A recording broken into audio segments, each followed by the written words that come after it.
We did just a tip just because like we wanted on the promo to say get your hands on just a tip. Like, That's the it's just whole too reason. good. What's up, everybody? This interview was done with Walter Howard from Phil Anselmo and Illegals and VBT, also known as Vaginal Bear Trap. It was me and my buddy Josh from the Drunk News. This is actually going to be the first interview that's going to be put on our new channel, Josh's Metal Monday. I'm going to put the description in the link below. Also, any contact information for VBT and Housecore will be in the description. We started this video off with just a funny clip because this hangout went awesome. It was funny as hell. And at a later date, we're also going to go ahead and release all of the unedited videos so you guys can see how the hangouts went, because they were actually pretty cool. We just cut them to make them look more professional. But with that being said, Walter Howard from Phil Anselmo and Illegals and VBT.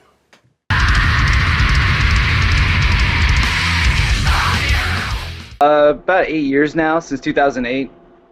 Primarily we jam around the South, but we've toured like up to Illinois, and like we even did like a 2.5 week tour in Mexico, like with Disgorge and Future Pile. And yeah, so like we've gone around, but we haven't really gone much like around like the West Coast or East Coast or much of the North, Midwest, you know. Basically the South. Like we primarily just play Texas, Louisiana, Mississippi, Arkansas, you know.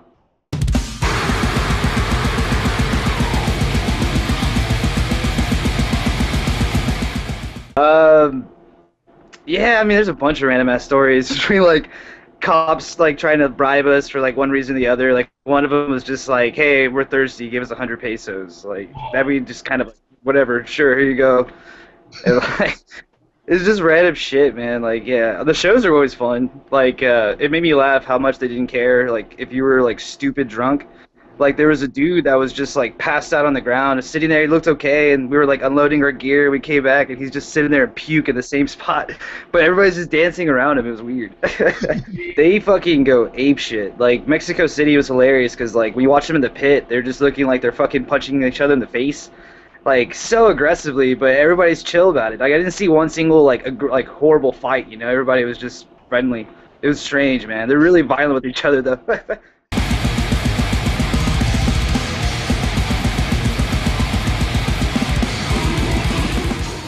The name is actually not as extreme as you think, but it's like the guitar player Shane. He came up with it from like reading an article of like a South African rape device because it's such a big issue down there. So they had a thing where it was like a reverse condom, and they called it like a vaginal bear trap. And that's what Shane was like. Oh shit, that's a great band name. I'm gonna have to use that. And we've kept it ever since. We've gotten so much flack for the name, and that's why we kind of shortened it to VBT, but. That's the thing. It's like I never understood why. Like because we don't even have lyrics really in VBT. Like we never like we always worked with the music, but the lyrics were like they're not. It's just mumble low like so nobody's gonna hear it. But like people would always think we would come up with like stupid lyrics of like you guys sing about this and you sing about that, and we're just like what are you talking about? There's no lyrics. It's just stupid song titles. You know, it's us getting stoned and coming up with the stupid inside jokes.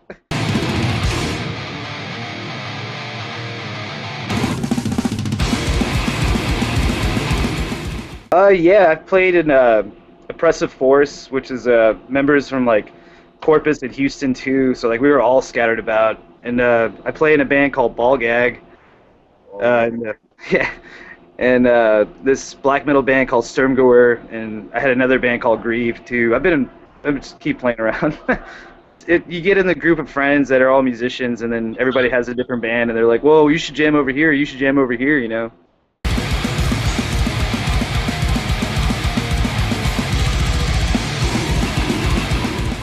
Pretty good, man. Like this in San Antonio this weekend, we just had a like metal festival, like an underground black metal fest called Metal Fucking Hell. And like I didn't get to go to the actual fest, but I got to go to the pre-fest for Morbosi Dodd's set. They recorded a DVD down there, and that was one of the most intense local like shows I've seen. I mean, it wasn't like the bands were local, but like as far as like the show in San Antonio, like the intensity and everything, man, it's been getting better. Like San Antonio has been on the up for shows lately.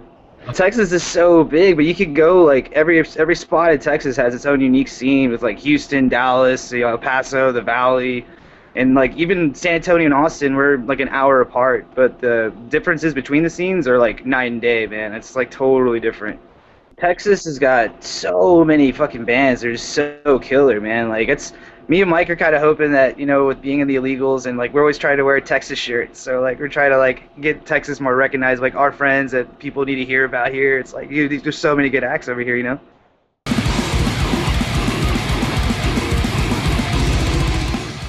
For me, it's probably Metallica's Load. Oh, you had a better one than I did.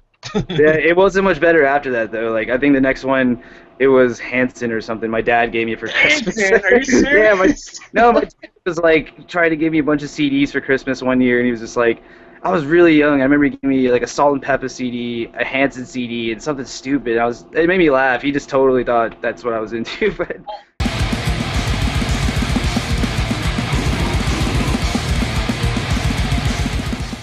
oh fuck yeah, man. There's like, was it Hemdale? Have you ever heard for them from Ohio? Never heard of it. No. Hemdale's awesome, man. Like my other band I've been playing with, the Press of Force, we were supposed to do a split with them, but those dudes fucking killer, man. Hemdale's fucking awesome grindcore. All right. So they have a really good split with Exhumed. That's like one of their best ones, probably. Like the songs that on Hemdale's side and Exhumed side are like so fucking good. I'm just reading the song titles right here. The one that just gets me. Uncle Phil gave me gonorrhea. That's That's too good right there.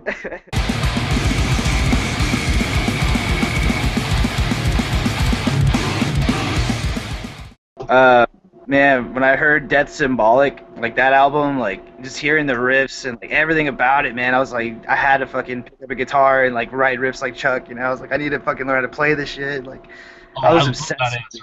Like, I was obsessed with Death, dude. Like that was like the big part that made me like want to pick up a guitar and just be like, all right, dude, just fucking start jamming and just try to like. I was jamming Death, King Diamond, and Carcass a lot. Right I would just jam. I would just learn those on guitar, man. And King Diamond helped me get it really good. Like Andy LaRock, his fucking picking in like a lot of those King Diamond songs helped me fucking get down some like tremolo picking and weird patterns like really quickly. When I first started. Nice. Really beneficial for me later on, but yeah, like it's fucking Death Symbolic to me, man. It's by far like the fucking album for me.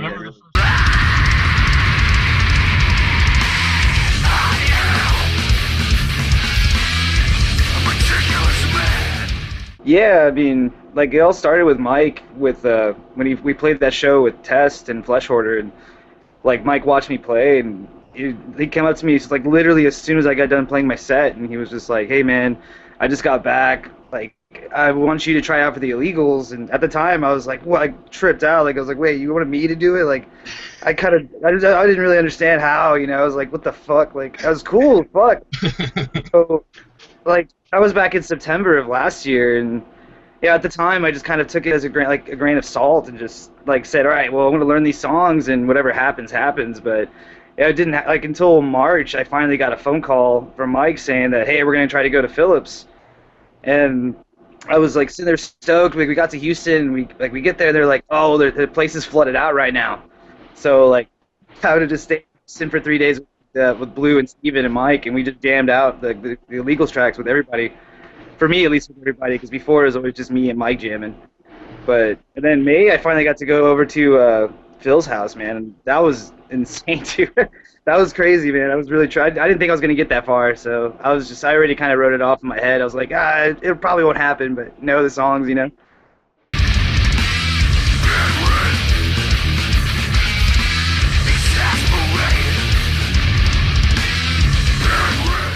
Yeah, that was my hope, man. Like, I wanted to make sure, like, if I did get the opportunity to actually jam these songs with them, that, like, there wouldn't be any question of, like, me being able to play them, Like, it'd be like, all right, I know them, let's just get at it, Let's get the ball rolling. That's, like, what Mike was telling me they pretty much needed. They just needed, like, somebody to kind of come in and just take the spot, because it was there. He said, like, nobody's there right now, so if you want it, man, just work for it. That's exactly what I did.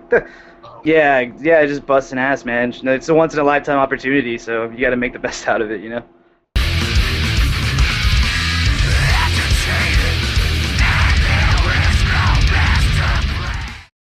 like recently when I was just over there at Phil's place, I came back and did a tour at VBT, and I was just kind of laughing. I was like thinking of the contrast of like touring with both bands. Like I haven't got a chance to tour with the Illegals, but VBT we just did our little mini tour in a Prius. Like we crammed 4 people all our gear in a Prius, and I'm just like, man, it's not gonna be like this with the Illegals. So it's gonna be a totally different world for me, man. What I'm used to. We got Yeah, well, like we everything but cabinets we had. So we had our drum set, our merchandise, all of our stuff, like personal belongings. Like yeah, it was. And then there's 4 of us in VBT, so there's 2 in the back and 2 in the front, and it was a very, very crammed ride.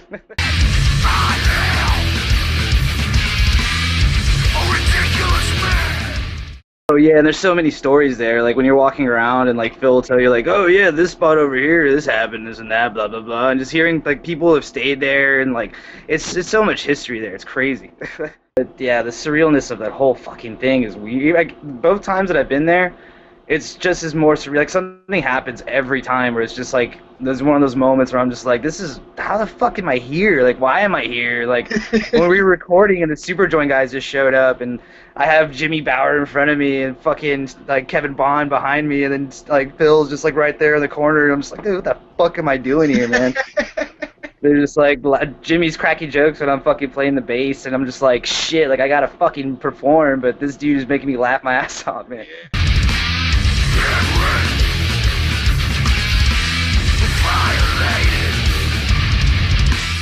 Like it's one thing that tripped me out, like meeting Phil, I didn't realize like how much underground shit he actually like really knew about. Like when I first got to meet him, we started talking about music. Like he even knew about VBT. I didn't have to tell him. I was fucking shocked. I was tripped out, man. Like the 3rd day, I just like walked out and he just fucking had a big smile because he found out I played in VBT, and that was like fucking made me laugh my ass off, dude. I was like, what the fuck? Like he really does know a lot of shit, man. It's crazy. He does this. Like he said, he does his homework, you know.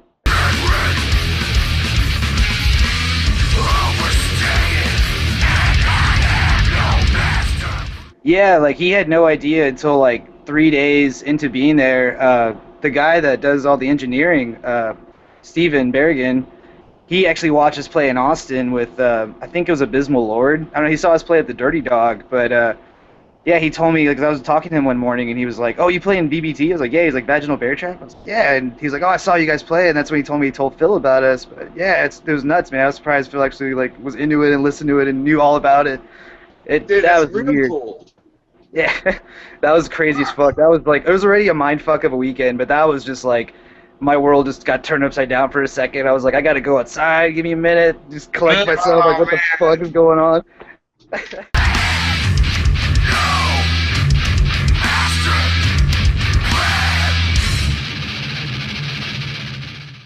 We play fucking South of Heaven, or like we play Running with the Devil. Like I'm not running with the devil. Ain't Talking About Love. You know, Nice. It just keep going off. Like we would jam stuff and then just kind of start grooving off of something else, just because we were baked and just zoning out. You know.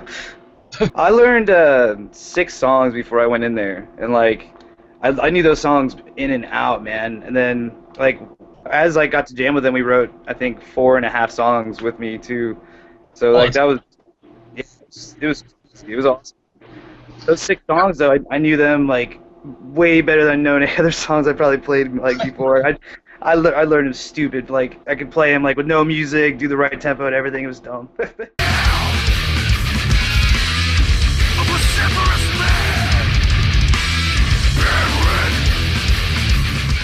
Fuck yeah, that was just like the whole time. Like I think the second time around, it was more wax, like dabs. Like we just had so many dabs. I was just gonna ask about that. I was curious about.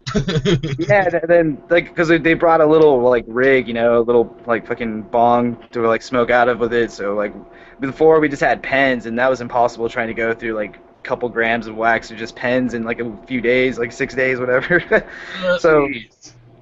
Yeah, it was the whole time we were there. That's all we do is just burn up and fucking jam, man.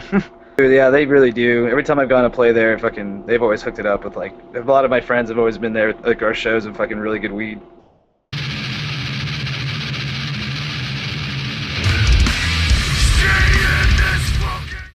Dude, yeah, man, she fucking hooks it up with food every time we go over there. Like, it's so good every time. Like, I always tell her, like, when I come there, I eat better than I do for like 2 weeks in San Antonio.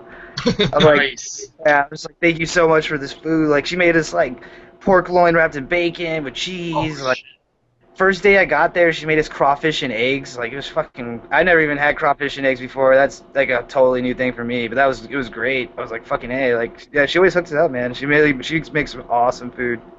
Like, yeah, you're the unsung hero, you know, like the one that nobody like notices, you know. But I yeah. mean, what she does is insane. Even like while I've been there, I'm just kind of like seeing parts of it, you know, just how much managing goes a part of it. Just not even just the housecore part, but just everything else that's involved with that, you know, like with Phil and everybody else. Is like she does so fucking much, man. It's crazy.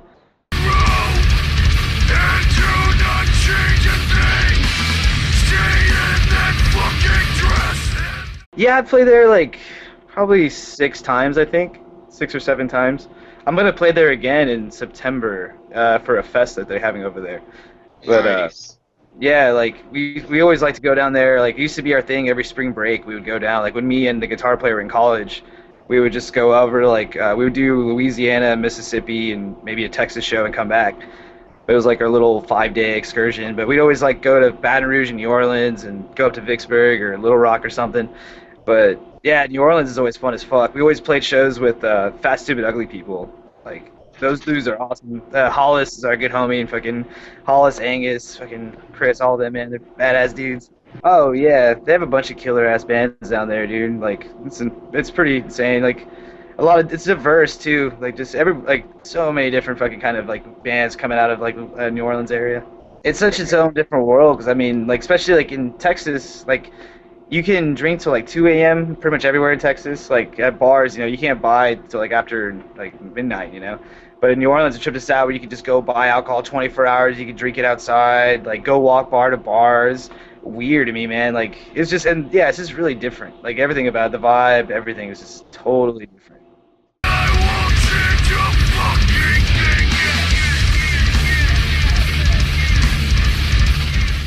I'm fucking obsessed with horror movies, man. Stupid cheesy 70s, like 80s flicks, man. Like gore flicks, you know. Fucking got the Poultry poster behind me. Yeah.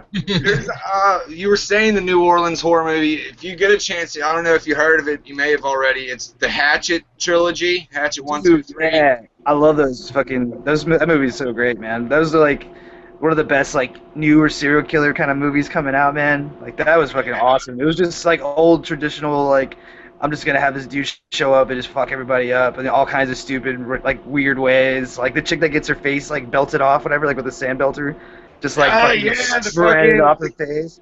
So many good fucking like death scenes in that, especially like the third one. They really went over the top with it. Like, I laughed my ass off with like how stupid the death scenes were. But I love it, man. I like those kind of stupid movies. Like, the whole movie is just an homage to, like, you know, all the greats of the 80s and this and that, you know, like what made those movies great. Fuck. Me and like a homie of mine in college, we used to like meet up all the time and smoke up. But we would try to like show each other like one more fucked up movie than the next, you know. And he started showing me all these fucked up Japanese films, man. That those were just like an hour-long movie, and all it is just like this dude kidnaps a chick and it's just slowly mutilating them and killing them for an hour. Like, those are like the gore on it looks so good, but I was just like, why would anybody make films like this like all the time? Like, how is there a market for this? Like, it's insane to me. Like, I mean, I guess in Japan, why not, right? Like the guinea pig films. You ever watch those? Like, What's guinea that? pigs. Big Jesus. Oh, guinea pigs. Nah. Like, yeah, they had a film company back then. Like, they're like the Flower, Flesh, and Blood, whatever. Oh man, and Mermaid in a Manhole. It was some fucked up film. Mermaid in It the was, Man. what was it, Sodom or something, or 120 Days in Sodom? Oh, Solo. Yeah, Yeah. that movie. That was fucked. What's fucked too about that is like the realism of it, of like that probably happened during that time with Mussolini, you know, in Italy. Italy was all fascist out. That's fucking Like, the, What was yeah, the it name was of that? fucking Salo, Salo, Yeah. S-A-L-O. Or, Yeah. or the 100. Yeah, or 120 Days of Sodom. That's the title. yeah, it's the longest, most awesome title, and the movie is just like fuck from beginning to end. Like from like right off the get go when they just start fucking taking all the prisoners, you know, like kidnapping kids and just like taking them like without telling them where they're gonna go, but they know where they're headed to, and just like all this shit that happens afterwards is just so fucked, man.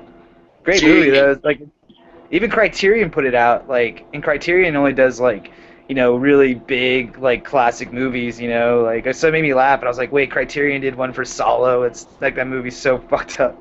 Yeah. To me, like most metalheads are like a lot of them are into like horror movies, man. Like most people I've met like are into some kind of horror movies. Not like obsessed with it, they at least like to watch them, you know.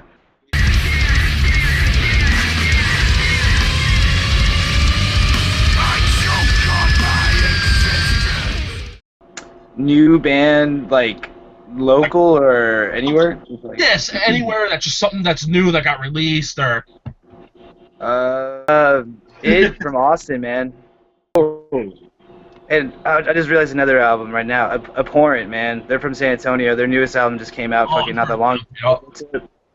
That's sick as fuck, man. Oh, fuck yeah, man. That's and Future Pile's new album, that too, that just came out. That one's fucking sick as shit too. It was sick, man. Like when he gets on stage, just like fucking him just going at it. Like every time I've seen him play, like in Mexico, everybody would fucking ape shit for him. Because there's nobody on stage but him, so like everybody would go like jump on stage and just party with him and like kind of jump around and like do what like while he's just fucking singing, you know. So it was cool seeing that. Like that dude has like the most love everywhere. Oh shit! Another fucking album I just remembered, Willow Tip, man. Oh, not Willow Tip. Wilting Away. Wilting Away.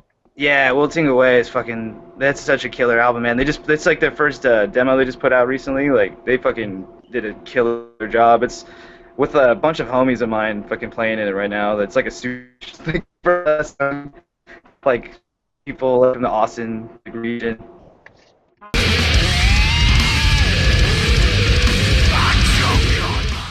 No, I mean, it's always been like a lot of different shit between like punk and like I listen to a lot of thrash, like Creator, Destruction, fucking Exodus, Testament, you know, Forbidden, and then death metal. Like I kind of progressively like learned more and more about it, and then grindcore got into that, you know, finding out like about bands that I knew like Napalm Death and Terrorizer, but I didn't know that was like grindcore, you know what I mean? I always thought it was just death metal. And then when I found out there was a term for it and there's like a whole genre of bands in that, and listening to those and like it was just like things I didn't know that had names to it. Like, and then when you find out the names of the genre and you start like going into it and like finding out more bands that are in that genre, like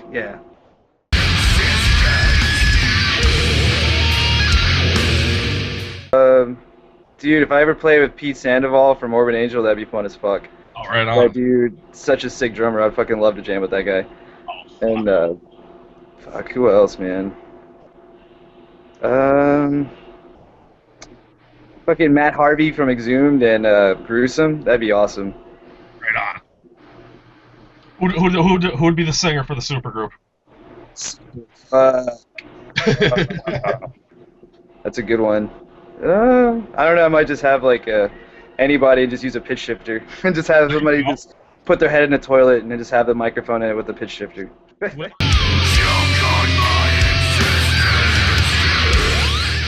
Not yet. Like I think we were like last time we were there, we were kind of talking about doing it like at the beginning of next year probably. But yeah, I mean at the moment they're probably like they really just want to get Superjoint out and like tour for that, and then it'll be the Illegals' turn. But I can't wait to go out on the road with it though.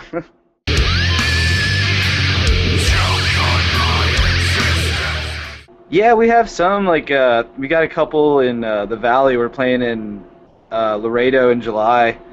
I think it's July 23rd or 26th. I'm bad with the date. I just know it's in late July. And then we're playing Del Rio in August. And we're playing with Archaic in Austin, I think July 12th. So we got a handful of shows. We're trying to just, like, we got our new lineup down again. Like, our old drummer came back, and we're trying to get like a whole new set and like a whole new album written, because like we haven't had an album since like our Just a Tip came out in like 2012. That was our last album. Just a Tip. Just a Tip, yeah. The first one we had before that was called Slow Jams. Like, yeah. Nice. Slow Jams, Just a Tip.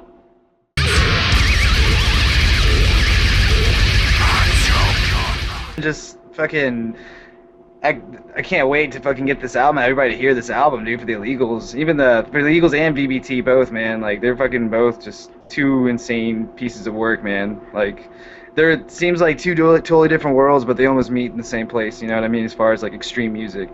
Nice. But, yeah, it's just gonna be like this album's gonna fucking destroy, man. It's too good. What's the official site that people can find VBT at? You can find it at vaginalbeartrap.bandcamp.com. Right on. Yeah, it's like we have pretty much all our music on it, even like our little EP, like 3 songs that we recorded back a couple years ago. Right on. All right, cool. I'll put that in the link of this video so people can go there and check. Is that Dude, where like they can find out all your info, merch, all that stuff? Yeah, like they can like that in our Facebook page too, like Vaginal Bear Trap Facebook, whatever. Like it's just facebook.com/Vaginal Bear Trap. That one, they can hit us up like either on Bandcamp or we'll probably respond faster on Facebook if anybody want merch. Yeah, we're usually pretty quick about responding and get it over there as quick as possible. All right, cool. Yeah, I'll put all those in the link. That way people can come over and do what they got to do. I will be sending you a message because I definitely want a Vaginal Bear Trap T-shirt. I have to have one. Dude, yeah, I'd like one too, man. You make that work, man. Cool. All right, man. Well, I appreciate you coming on and bullshit with us, dude. All right, man. Yeah, that sounds good to me, man. Man, this whole thing's been fun as fuck, dude. I had a blast with you guys fucking on here. Awesome. All right, man. Thanks again for coming on, dude. It's awesome. Fucking hey, man. Hope to do it again sometime. Awesome. Hell yeah. All right, man. Well, you take it easy. You guys too, man. You All too. right, man. Peace. Later.